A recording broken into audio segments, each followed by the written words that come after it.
Hello traders, daily ട്രേഡേഴ്സിൻ്റെ പുതിയ വീഡിയോയിലേക്ക് എല്ലാവർക്കും സ്വാഗതം. നിങ്ങളുടെ ഒക്ടോബർ മന്ത് ട്രേഡിംഗ് ഒക്കെ എങ്ങനെ പോകണം, നിങ്ങൾക്ക് പ്രോഫിറ്റ് ആണോ ലോസ് ആണോ ഒക്കെ നിങ്ങളൊന്ന് കമൻറ്റിൽ പറയാം കേട്ടോ. താല്പര്യമുള്ളവർക്ക് ഷെയർ ചെയ്യാം. അപ്പോൾ നമുക്ക് സ്റ്റാർട്ട് ചെയ്യാം. ഇതാണ് നിഫ്റ്റി ലെവൽസ്. ഡൗൺ സൈഡിൽ നമുക്ക് 8-ാം തീയതി ഡേറ്റ് കാണണ്ടാവും. ഇപ്പം നിഫ്റ്റി ഒന്ന് ടോട്ടൽ ഒരു പി ആണ് സെൻറ്റിമെൻറ്റ്. ഞാനിന്ന് വ്യക്തമായിട്ട് ഗ്രൂപ്പിൽ കൊണ്ടായിരുന്നു.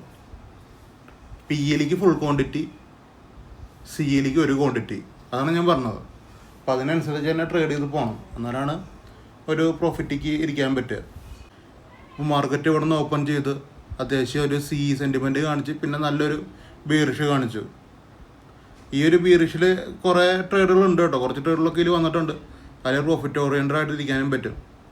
പിന്നെ മാർക്കറ്റ് പിന്നെ ഒരു സി, പിന്നെ ഒരു പി. ഈ സി വരുന്ന നേരത്ത് നമുക്ക് ട്രേഡ് ആക്ടിവേഷൻ ആയിട്ടുണ്ടായിരുന്നു, അത് ഒരു ലോട്ടൊക്കെ ചെയ്യേണ്ടത്. പിന്നെ ഈ പി ആണ്, ഈ സെക്ഷൻ നമ്മൾ ചെയ്തിട്ടില്ല. ഈ പി ഞാൻ കൊടുത്തിട്ടില്ല. സി വരെയാണ്, ഈ ഒരു ഏരിയ വരെയാണ് ട്രേഡിങ് ഉണ്ടായിരുന്നത്. പിന്നെ ഒരു ഇത്രയും ഏരിയയിലേക്ക് ട്രേഡ് ചെയ്തിട്ടില്ല. അപ്പോൾ ടോട്ടൽ ഓവർവ്യൂ ഇതാണ് ഇന്നത്തെ ദിവസത്തെ ഞാൻ കൊടുത്ത ട്രേഡിൻ്റെ കാര്യങ്ങളാണ് പറയണത്. അപ്പോൾ നമുക്കിവിടെ കാണാൻ പറ്റുന്നത് ആ ഗ്രീൻ ലൈൻസ് കാണാൻ പറ്റുന്നത് സപ്പോർട്ട് ആൻഡ് റെസിസ്റ്റൻസ് ആണ് ഫോർ ടുഡേ. അത് ഡെയിലി മാറിക്കൊണ്ടിരിക്കും കേട്ടോ. സപ്പോർട്ട് ആൻഡ് റെസിസ്റ്റൻസ് ഡെയിലി മാറിക്കൊണ്ടിരിക്കും ഇനി തൊട്ടിട്ട്. അപ്പോൾ ഇന്നത്തെ സപ്പോർട്ട് ആൻഡ് റെസിസ്റ്റൻസ് ഇതാണ്. അതിൻ്റെ ബിലോയ്ക്ക് വരികയാണെന്നുണ്ടെങ്കിൽ വേറെ ഒരു സപ്പോർട്ടുണ്ട്, ഞാൻ എൻ്റെ മുകളിലേക്ക് പോകുകയെന്നുണ്ടെങ്കിൽ ഒരു സപ്പോർട്ടുണ്ട്, ഒരു റെസിസ്റ്റൻസ് ഉണ്ട്. അപ്പോൾ അതാണ് ടോട്ടൽ ഗെയിം. എൻ്റെ ഉള്ളിലാണ് നമ്മൾ ട്രേഡ് ചെയ്യുക. പിന്നെ എക്സ്റ്റേണലായിട്ട് ഇതിനെക്കുറിച്ച് പറയാനുള്ളത്, നമ്മളിപ്പോൾ സ്പോട്ട് ബേസ് വിത്ത് സ്ട്രൈക്ക് അങ്ങനെയാണ് ട്രേഡിങ് പ്ലാൻ ചെയ്തേക്കുന്നത്. അപ്പോൾ കുറേ ട്രേഡ് വരിക എന്നുള്ളതല്ല, വരുന്ന ട്രേഡിൽ നല്ല രീതിക്ക് പ്രോഫിറ്റ് എടുക്കുക എന്നുള്ളതാണ് ഇപ്പോഴത്തെ മെത്തേഡ്. കുറേ ട്രേഡ് എടുത്ത് അങ്ങനെ വേണമെങ്കിൽ അങ്ങനെ ചെയ്തിട്ട് പ്രോഫിറ്റിക്ക് പോകാം, ഇങ്ങനെ വേണമെങ്കിൽ ഇങ്ങനെ ചെയ്തിട്ടും പ്രോഫിറ്റിക്ക് പോകാം. അതാണ് ഞാൻ ഉദ്ദേശിക്കുന്നത്. ഇപ്പോൾ ഇതാണ് ചെയ്യണത്. നമുക്കൊരു ദിവസം ഇരുന്ന് കഴിഞ്ഞാൽ ചിലപ്പോൾ 4-5 ട്രേഡൊക്കെ വരുമായിരിക്കും. അത് കുറേ അല്ല, ഞാൻ ബേസിക്കലി ഒരു 10 ട്രേഡൊക്കെ അത്യാവശ്യം നല്ല മൊമെൻ്റുള്ള ദിവസങ്ങളിൽ കൊടുക്കാറുണ്ട്. ഇപ്പോൾ 4 ട്രേഡ് 5 ട്രേഡ് അങ്ങനെയാണ് പോണത്. കിട്ടുകയാണെന്നുണ്ടെങ്കിൽ ഞാൻ കൊടുക്കാം, അങ്ങനത്തെ ലെവലിലാണ് പോണത്. അപ്പോൾ അത്രയും ഇമ്പോർട്ടൻ്റ് ലെവൽസിലാണ് ട്രേഡിങ് ഉണ്ടാവുക. ഇനി അത് നമുക്ക് അത്യാവശ്യം ട്രേഡ്സ് കിട്ടിയിട്ടുണ്ട്. അതിൻ്റെ ഡീറ്റെയിൽസിലേക്ക് നമുക്ക് വരാം. 2550 സി നമുക്ക് ആക്റ്റീവ് ആവുന്നത് 1 മണിക്ക് ശേഷമൊക്കെയാണ്. കാരണം എന്താണെന്ന് വെച്ച് കഴിഞ്ഞാൽ സി സെൻറ്റിമെൻറ്റിൻ്റെ അവിടെ നിന്നോട്ടാണ് സ്റ്റാർട്ട് ചെയ്തത്. ഇത് എക്സാക്ട്ലി ഞാൻ കൊടുക്കുന്ന സമയത്ത് ആക്റ്റീവായിരുന്നു. നിങ്ങൾ കറക്റ്റായിട്ട് മനസ്സിലാക്കി. ട്രേഡ് കൊടുത്ത സമയത്ത് സംഭവം ആക്റ്റീവാണ്. നിങ്ങൾക്ക് ഇത് എടുക്കാൻ പറ്റില്ലേ, കുറേ ആൾക്കാർക്ക് ചോദ്യങ്ങൾ വരാം. ആ ടൈമിൽ 2-3 ക്യാൻഡിൽസ് കൂടെ നിൽക്കുന്നുണ്ട്. നിങ്ങൾക്ക് ഇറങ്ങി വരുമ്പോൾ എടുക്കാം. ഇനിയിപ്പോൾ ഞാൻ കൊടുത്ത അടുത്ത മിനിറ്റിൽ നിങ്ങൾക്ക് എടുക്കാം. ഞാൻ ആക്റ്റീവാണെന്ന് പറഞ്ഞിട്ടാണ് കൊടുത്തേക്കണത്. അപ്പോൾ അങ്ങനെയാണ് ഈ ട്രേഡ്. ഇത് 20 പോയിൻ്റ് പോയിട്ടുള്ള ട്രേഡാണ്. 20-25 പോയിൻ്റ് പോയിട്ടുണ്ട്, അത് സംസാരിക്കണില്ലേ. അടുത്ത കാര്യം എന്ന് പറഞ്ഞു കഴിഞ്ഞാൽ 25-150 വേറൊരു പ്രൈസും കൂടി കൊടുത്തിട്ടുണ്ട്, 105-70. അപ്പോൾ അവിടെ നമുക്ക് എസ് എല്ലാണ് വന്നേക്കണത് കേട്ടോ. ഇത് പക്ഷേ 1 മണിക്ക് ശേഷമുള്ള ട്രേഡാണ്. രാവിലത്തെ ട്രേഡുകൾ പറഞ്ഞിട്ടില്ല, അത് വരുന്നുള്ളൂ. പിന്നെ നമുക്കുണ്ടായിരുന്നത് 82,000 സി ആണ്. ഇതും അതേപോലെ തന്നെയാണ്. സി അവിടെ നിഫ്റ്റിയിൽ ആക്ടിവേഷൻ ആയ പോലെ തന്നെയാണ് സെൻസസിൽ ആക്ടിവേഷൻ ആവുക.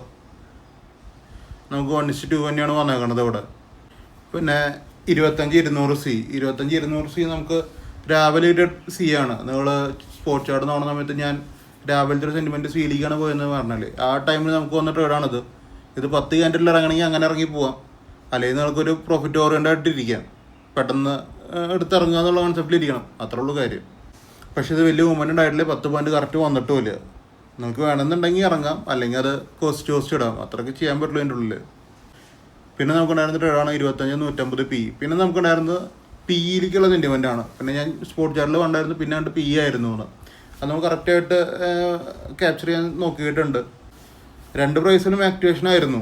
നമുക്കൊന്നുണ്ടായിരുന്നത് 84-15 പിന്നെ ഒന്ന് 102-40 അപ്പോൾ ഈ 2 പ്രൈസും ആക്റ്റീവാണ്. 2 പ്രൈസിലും 50 പോയിൻ്റ് വന്നിട്ടുമുണ്ട്. പക്ഷെ നമ്മൾ ഫസ്റ്റ് പ്രൈസിലാണെന്നുണ്ടെങ്കിൽ കുറച്ച് നേരം വെയിറ്റ് ചെയ്തിരിക്കണം, എന്നാലാണ് അത് കറക്റ്റ് ആവുള്ളൂ. അതായത് 9:45 തൊട്ടിട്ട് 11 മണി വരെ വെയിറ്റ് ചെയ്യണം, എന്നാലാണ് അത് പ്രോഫിറ്റ് നല്ല രീതിക്ക് വരുള്ളൂ. 50 പോയിൻ്റ് കിട്ടണമെങ്കിൽ എന്താ കാര്യമാണ് പറഞ്ഞത്. അതിൻ്റെ ഇടയിൽ ഇറങ്ങുന്നവർക്ക് അങ്ങനെ ഇറങ്ങാം, അത്രേ ഉള്ളൂ കാര്യം.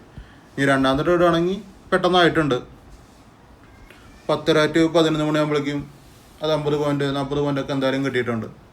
അപ്പോൾ അതാണ് അതിൻ്റെ ടൈം. ഇത് നമുക്ക് പീരിക്കണ ട്രേഡുകളൊക്കെയാണ്. പിന്നെ നമുക്കുണ്ടായിരുന്ന 81,900 പി ആണ്.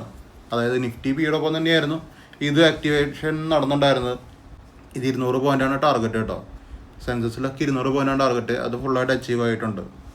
അതിനുശേഷം നല്ലൊരു പ്രഷർ അടിയിരിക്കുകയായിരുന്നു. അതിൻ്റെ മുമ്പ് നിങ്ങൾക്ക് പ്രോഫിറ്റൊക്കെ എടുത്തിറങ്ങാം ഈസി ആയിട്ട്.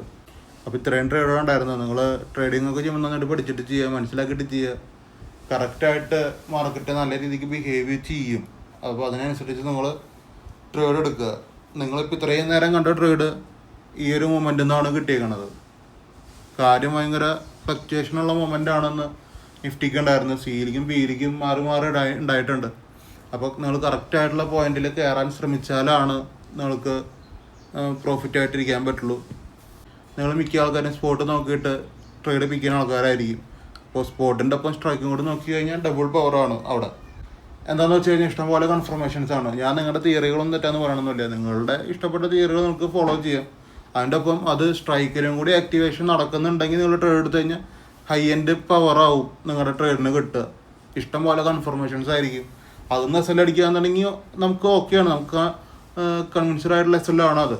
നമ്മളെല്ലാ തിയറിയും എല്ലാ അനാലിസിസും കഴിഞ്ഞിട്ടാണ് ഒരു എസ് എൽ കിട്ടണമെന്നുണ്ടെങ്കിൽ അത് അക്സെപ്റ്റബിൾ ആണ്. അത്ര ഉള്ള കാര്യം. എന്ന് വെച്ചിട്ട് അനാലിസിസ് മാറ്റുക എന്നുള്ള എല്ലാ കാര്യം ചെയ്യാനുള്ളത്. നമുക്ക് അതേ തന്നെ വെച്ചിട്ട് ഫുൾ ടാർഗറ്റ് എടുക്കാൻ പറ്റും. അപ്പോൾ അത് നിങ്ങൾ ത്രൂ ഔട്ട് ചെയ്യുക. ഒരു ദിവസം എന്നല്ല, ചിലപ്പോൾ ഒരു 1 മാസമായിരിക്കാം, ചിലപ്പോൾ ഒരു കൊല്ലമായിരിക്കാം. അത്രയും നിങ്ങൾ അതിൻ്റെ പിന്നാലെ നടക്കണം. എന്നാലാണ് നിങ്ങൾക്കത് കറക്റ്റായിട്ട് ചെയ്യാൻ പറ്റുള്ളൂ. അപ്പോൾ നിങ്ങൾ അതിന് വേണ്ടിയിട്ട് ഒരു എഫേർട്ട് ഇടാൻ നോക്കുക. അപ്പോൾ അത്രയും ഇന്നത്തെ വീഡിയോ ഇഷ്ടപ്പെടാൻ വേണ്ടിയിട്ട് ഞാൻ സബ്സ്ക്രൈബിലേക്ക് ഷെയർ ഇൻസ്റ്റാഗ്രാമൊക്കെ ഒന്ന് ഫോളോ ചെയ്ത് വെച്ചേക്കുക. അപ്പോൾ നമുക്ക് അടുത്ത വീഡിയോ ആയിട്ട് പിന്നെയും കാണാം. Okay, by.